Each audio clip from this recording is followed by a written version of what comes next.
Gen Z is reportedly becoming celibate. A little weird. They're all into really weird sex stuff, like their sexual identities, but apparently they're celibate.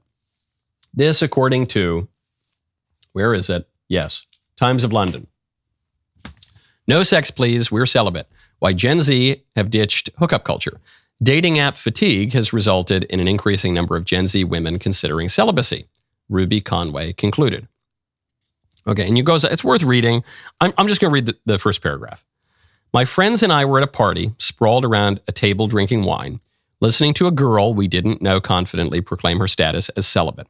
Openly and unabashedly, she told us about the chaos her sexual encounters had brought her in the past. Now, she had quit sex. Or rather, she had quit the self-destructive choices she made when driven by sex. She wore her celibacy like a crown. So there's got to be a corrective here, right at the top.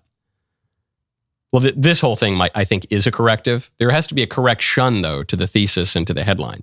Namely, it's not that these people are celibate. It's that they are deciding temporarily not to go a whoring all the time. That's really what they're talking about here, right? They're not saying I'm taking a vow of celibacy.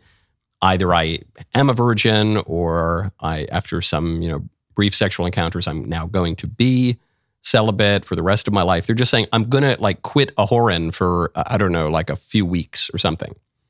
Or longer, or months, or even over a year. But it's a reaction to something.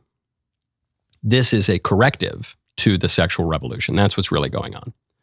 Notice, she says, I've had these chaotic, awful sexual encounters in the past.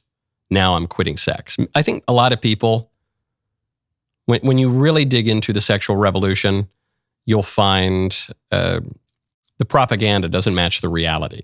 A good example of this is if you ever talk to a lesbian, a so-called lesbian, a lot of times you talk to lesbians, they have had encounters with more men than most straight identifying women. This is anecdotal, but it's correct.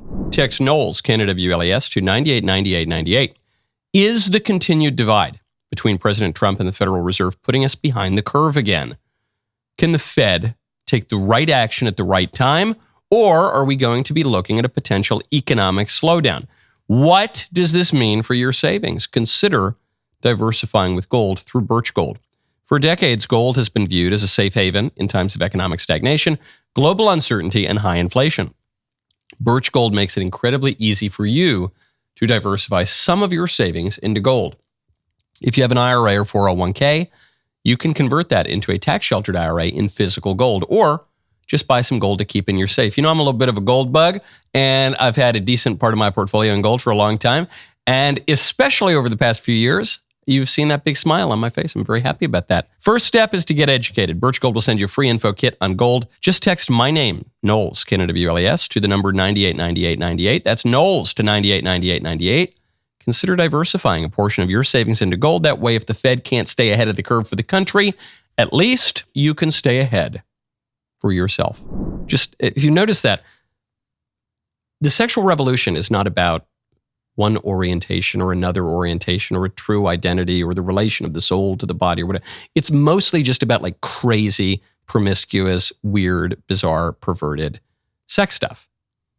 And because it's perverted, because it divorces sex from its natural order and from its telos, from its purpose, which is the sort of thing that Lila was talking about. Because of that, it's unsatisfying. And it leaves people sex-hausted, to use a phrase, and it even leads some Gen Z to say, we want to be celibate now. That's just a corrective. That's a corrective to the sexual revolution.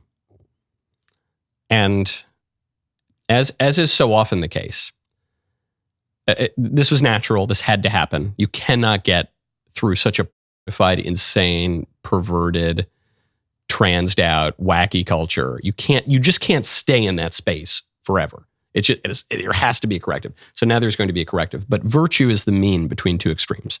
That's what virtue is. And so the answer is not,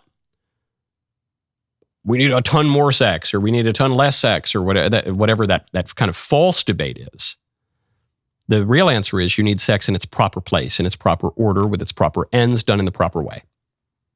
That's just That could be the definition of a virtuous form of any activity. This is, in fact, analogous to the way we were discussing free speech 5 years ago. Back then, we were saying, we need way more free speech. We need way more speech. They said, we need less speech. We need censorship. I said, it's a false debate. What you need is the right kind of speech, done for the right purpose in the right way. In fact, a way to think about lying, this is not an original view. A friend of mine observed it, though I forget exactly where it came from, so I can't give attribution. Said, when you lie, it's kind of like contraceptive speech.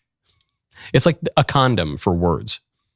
Why? How is lying like a condom for words? Because you're cutting off the actual purpose, the end, the telos of speech. The purpose of speech is to convey the truth.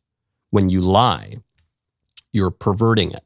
You're cutting it off. You're sterilizing it from its natural end. That's what people need. This is why they're taking it all the way back to the top political issue. This is why Trump's version of conservatism is so popular now, is because it's not an ideological extreme. We need total freedom, understood in the licentious liberal way. We need totally free, do whatever you want, have no care for anybody else. Greed is good. Go get yours. Go get your nut. That's how South Park puts it. Versus the left-wing version. We need complete control and domination over everything, and we need absolute perfect equality. We're going to live in a Harrison Bergeron dystopia where we handicap anyone who's in any way exceptional. No, thanks. That apparent debate between freedom and equality, that is a false debate. That's a false dichotomy. We want to live in a good country. That's what we want for all of us, to enjoy the common good. The poor and the rich, and the tall and the short, and the black and the white, and the southern and the northern and the western and the eastern. We all want to have a good country. We're going to have one good country, okay? And so it matters. It matters when our nation's capital is falling into disrepair. And it matters when other cities are falling into disrepair too. We're gonna all rise up together. We live in society. We're a social creature.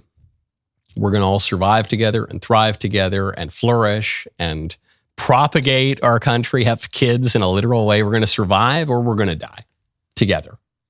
That's how it goes. That's the Trump vision of politics, I think. That's the conservative vision of politics, and it's our only shot. That was a great clip. Now stop and ring the bell and subscribe, and then I'll see you again soon. Subscribe. Did you hear that? Subscribe. See you next time.